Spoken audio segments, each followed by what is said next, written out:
ভিতৰত আমাৰ দুটা কাম নাই সেইকাৰণে আমি আৰু এনেকে ষ্টেপত বুন্দা পৰ দি বহি আছো ন দেহা।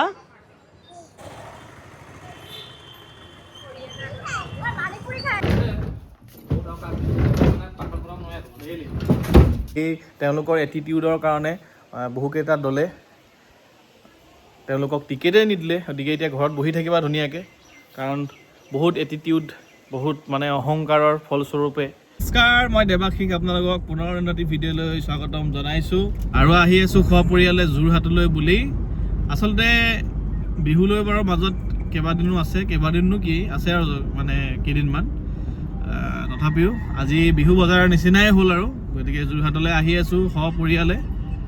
মহিলাসকলৰ লগত মইতো আহিবই লাগিব, দেউতা অহা নাই বাৰু, আহি আছোঁ গোটেইখিনিৰ লগত। এইফালে কোন কোন আছে আপোনালোকক দেখুৱাই দিছোঁ, আৰু এইটো ভিডিঅ' দেখি আছে মোৰ নতুন মোবাইলটোৰ পৰা, গতিকে কোৱালিটিটো চাগে অলপ ভালেই দেখিছে। বাকী আহি আছোঁ আৰু আধা বাট পাইছোঁহি।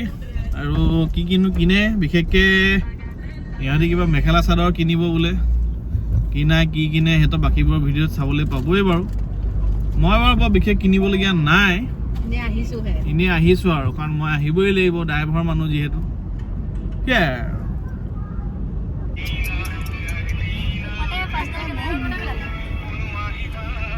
আহিবা এইটো গানটো ভাল লাগে, চাৰ্চ কৰি দিওঁ দেই। যাব লাগে শৰাইঘাটলৈ, লুইত পাৰৰ টেকা। নকবি নহয় নহয়, এনেকে আমি এখন লওঁ নাই, পেপে পেপে এনেকে বাজিব নহয়, তাৰপিছত যেতিয়া ধৰিব হ'ব দিব নহয়, মাইকটোৱে চাই ধৰিব, তাৰপিছতে হ'ল নহয়। আমি আগফালে প্ৰগ্ৰেম চলি আছে, আমি শুনি শুনি গৈ আছো।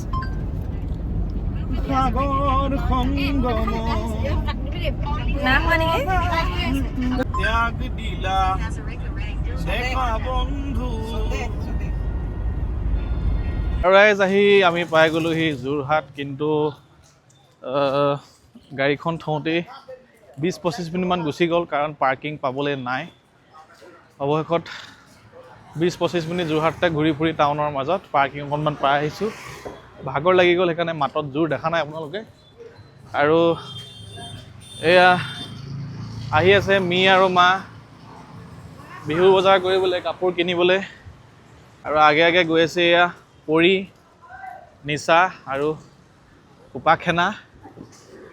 গতিকে তিনিজনী গৈ আছে, অলপ পিছত আমি কৰিমগৈ বজাৰ।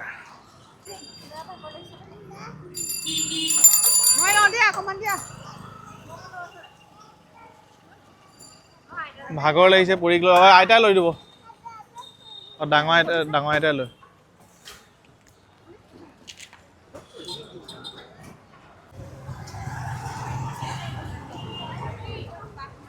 যিহেতু চৰকাৰী বন্ধ আছে যে, সেইবাবে মানুহো বহুত হৈছে। বিহু ওচৰ পালেহি, চৰকাৰী বন্ধও পাই গ'ল আজি শুক্ৰবাৰে, সেইবাবে মানুহ বহুত।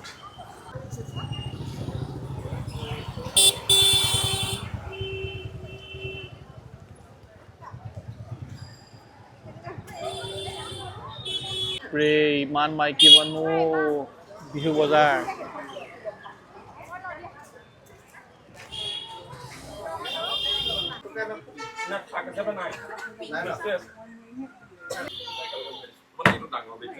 বহুত কাপোৰ খোলোৱাই দিলিচোন।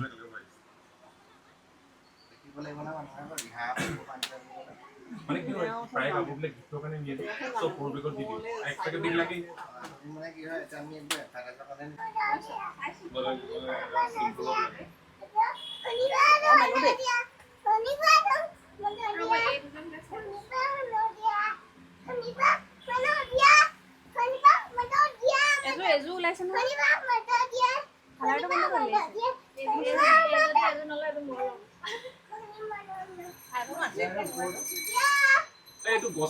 ভিতৰত ইমানেই মাইকী মানুহ, পৰি মই বাহিৰলৈ ওলাই দিছোঁ, উপায় নাই। উশাহ নাপাব লাগি গৈছে, কৈছোঁ নহয়।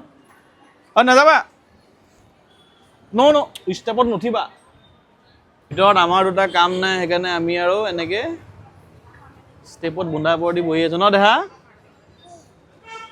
এইফালে ভিতৰত দোকানত সোমাই আছে মাহঁত আৰু আমি ইয়াত দুইটাই ফুটপাথৰ কিনাৰ দোকান এখনৰ ষ্টেপ এটাত বুন্দা পৰ দি কি কৰি আছো বহি আছো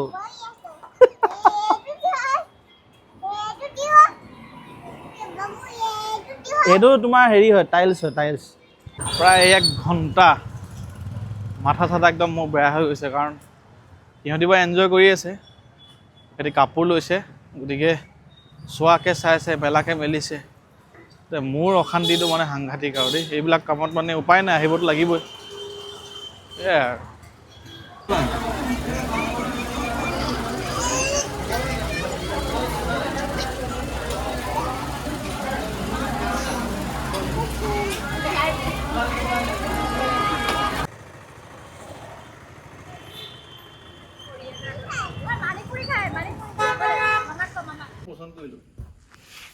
নতুন ঘৰলৈ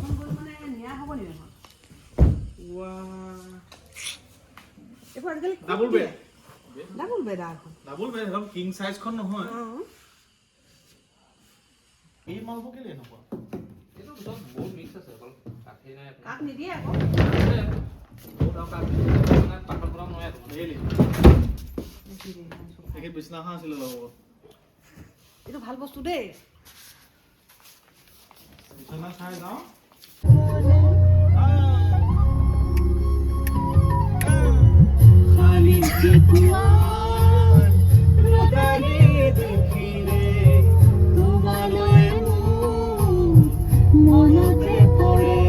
সেয়াই সেইধৰণে আমি বজাৰ কৰি আহিলোঁ আৰু মহিলাসকলে ল'লে চাদৰ মেখেলা কিবা কিবি আমি দেউতাই মই একো তেনেকুৱা লোৱা হোৱা নাই আৰু পৰিও লোৱা হোৱা নাই আৰু পৰিয়ে মই দেউতাই একেলগে কিনিম সেই তেনেকেই বিহু বজাৰ বিহুনো কি আৰু এইবাৰ অলপ বিহু উৰুঙে হ'ব চাগে গোটেই অসমতে কাৰণ জুবিনবিহীন প্ৰথমটি ৰঙালী বিহু গতিকে যদিও পৰম্পৰাৰ মাজত থাকি আমি পাতিব লাগিবই তথাপিও এটা সেমেকা মন প্ৰত্যেকৰে মনত আছে উপায় নাই নহ'লে যোৱাবাৰ এইবিলাক দিনতে জুবিনদাৰ ক'ত ফাংচন আছে লিষ্টবিলাক আহিয়ে যায় আৰু আমাৰ গোলাঘাটৰ জেনেৰেল ফিল্ডত হয় কম জনপ্ৰিয় কণ্ঠশিল্পী জুবিন গাৰ্গৰ মুখ্য আকৰ্ষণ এনেকৈ লিখা থাকিব গতিকে ভাল লাগে আমি বৰষুণত তিতি চাবলৈ যাওঁ আৰু মইতো নিচাহঁতৰ তাত দেৰগাঁৱত চাবলৈ গৈছোঁ এবাৰ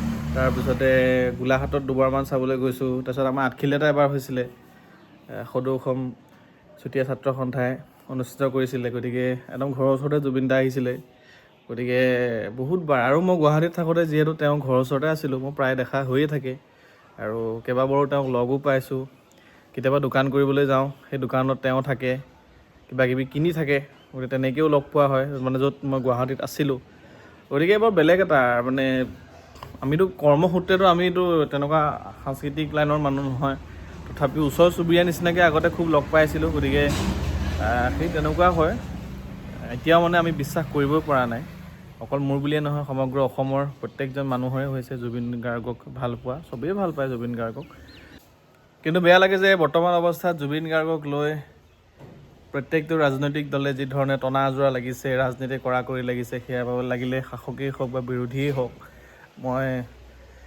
দেখি খুব দুখ লাগে আচলতে আৰু গৰিমা শইকীয়া গাৰ্গ বৌৱেও যথেষ্টখিনি কৈ আছে যে জুবিন গাৰ্গক লৈ ৰাজনীতি কৰিব নালাগে আৰু মই কেৱল এটা পাৰ্টিক কোৱা নাই প্ৰত্যেকটো দলকে কৈছোঁ আৰু মই ফেচবুকতো লিখিছোঁ যথেষ্ট কথা কাৰণ মই কোনো কাৰো ছাপোৰ্টাৰ হৈ পেলাই কথাখিনি ক'ব খোজা নাই গতিকে সেয়াই এটা উপযুক্ত বিচাৰ প্ৰক্ৰিয়াৰ মাজেৰে যাতে গোটেই কামখিনি হয় সিমানখিনি বিচাৰোঁ তো আপোনালোকৰ ফালে ইলেকশ্যনৰ গৰম বতাহে আপোনালোকক চুইছেনে বাৰু আমাৰ ফালেতো গাঁৱে ভূঞে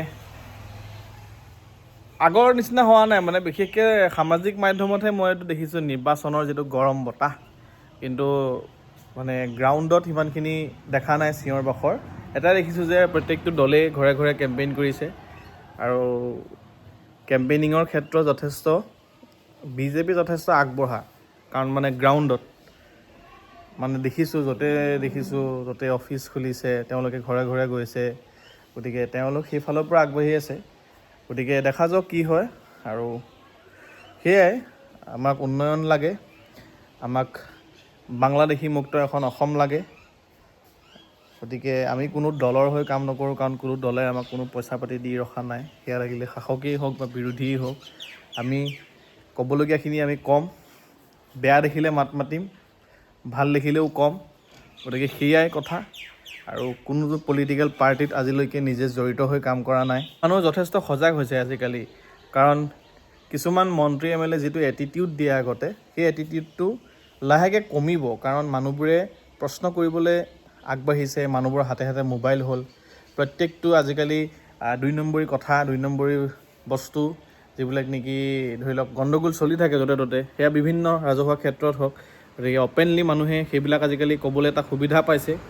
আৰু যথেষ্ট কিছুমান মন্ত্ৰী MLA অলপ ভয় খোৱা নিচিনা দেখিছোঁ এইবাৰ, কাৰণ ইমান সহজ নহয় মানুহৰ মৰমৰ মাজত টিকি থকাটো। গতিকে সেইটো অত্যন্ত জৰুৰী, কাৰণ জিকাৰ পিছত যাতে ময়ে সকলো, মোতকৈ আৰু কোনো নাই, তেনেকুৱা টাইপত ভাবিব নালাগে, কাৰণ 5 বছৰৰ কাৰণেহে, আৰু সেই আগৰ দিন নাই। গতিকে একদম ইলেকশ্যনৰ সময়ত চাবচোন, মই পলিটিকেল এনালাইচিছ কৰিবলৈ যোৱা নাই, কিন্তু ইলেকশ্যনৰ 6 মাহ 1 বছৰ আগৰ পৰা, বা বিশেষকৈ 6 মাহমান আগৰ পৰা চব একদম হাঁহিমুখীয়া হৈ যায়। যিবিলাক মানে চিটিং MLA মিনিষ্টাৰ আছে হাঁহিমুখীয়া হৈ যায়, আৰু খুব মানুহৰ লগত হলিগলি কৰিবলৈ লয়। তো তাৰ আগত মানে তেওঁলোকৰ বিশেষ হেৰি নাই, আৰু মানে খুব একদম কোনোবা লেজেণ্ড মানুহ এজন অহা দি আহিব, আৰু তেওঁক আমি পুজি থাকিব লাগিব। কথাটো একদম জল পটকৈ ওলাই পৰিছে যে 5 বছৰত প্ৰত্যেকটো দিনেই যাতে ফ্ৰম দ্য বিগিনিং, ডে 1ৰ পৰাই যাতে ভালদৰে থাকিব লাগিব। গতিকে সেইটো এটা মানে স্পষ্ট ৰূপত কথাখিনি ওলাই গৈছে। পদূলি, স্বাস্থ্য, শিক্ষা এইবিলাকত মাত মাতিব লাগিব, আৰু বিশেষকৈ সাধাৰণ মানুহক কেৱল ইলেকশ্যনৰ দিনকেইটাত মনত পেলালেই নহ'ব। মই শাসক বিৰোধী দুয়োটা পাৰ্টিকে কৈছোঁ, কাৰণ দুয়োটা পাৰ্টিৰতো MLA হৈ আছে, মই চৰকাৰক বুলি কোৱা নাই। গতিকে এই বিশেষকৈ যিসকল নিৰ্বাচিত হৈ যায় তেওঁলোকক কৈছোঁ। আৰু এইবাৰতো সেই তেওঁলোকৰ এটিটিউডৰ কাৰণে বহুকেইটা দলে তেওঁলোকক টিকেটেই নিদিলে। গতিকে এতিয়া ঘৰত বহি থাকিবা ধুনীয়াকৈ, কাৰণ বহুত এটিটিউড, বহুত মানে অহংকাৰৰ ফলস্বৰূপে তেওঁলোকৰ ৰিপৰ্ট কাৰ্ড বেয়া। গতিকে অৱশেষত তেওঁলোকে টিকেটেই নাপালে। যেতিয়া যায় ৰাস্তাইদি যাওঁতে, যিকোনো জেগাত মোবাইলতো দেখা, ৰাস্তাইদি যাওঁতে একদম এগালমান মানে মানুহ লগত যাব, আৰু PSO লগত যাব, চৰকাৰী সা সুবিধা, সেইখিনিৰ পিছত এতিয়া লাষ্টত কি হ'ব, সাধাৰণ এজন কাৰ্যকৰ্তা হৈ বহি থাকিব লাগিব, কেৱল মাত্ৰ সেই অহংকাৰৰ বাবে। গতিকে এইটো নিৰ্বাচনে প্ৰত্যেককে সজাগ কৰি তুলিছে, প্ৰত্যেককে বিবেকত সেইখিনি ভৰাই দিছে যে কাম একদম ডে 1ৰ পৰা ঠিককৈ কৰিব লাগিব, আৰু অহংকাৰ সদায় কমাই কৰিব লাগিব। সেয়াই কথা। বাকী নিৰ্বাচনটো ভালে ভালে হৈ যাওক, সেয়াই বিচাৰোঁ। এখন উন্নয়ন কৰা, প্ৰগতি কৰা, আৰু সাধাৰণ মানুহৰ বাবে থকা, সাধাৰণ মানুহৰ লগত থকা এখন চৰকাৰ হওক, সেয়াই বিচাৰোঁ। গতিকে আজিৰ ভিডিঅ'টোত ইমানখিনি। পুনৰ অন্য এটি ভিডিঅ'ৰ সৈতে লগ পাম, তেতিয়ালৈকে বাই বাই।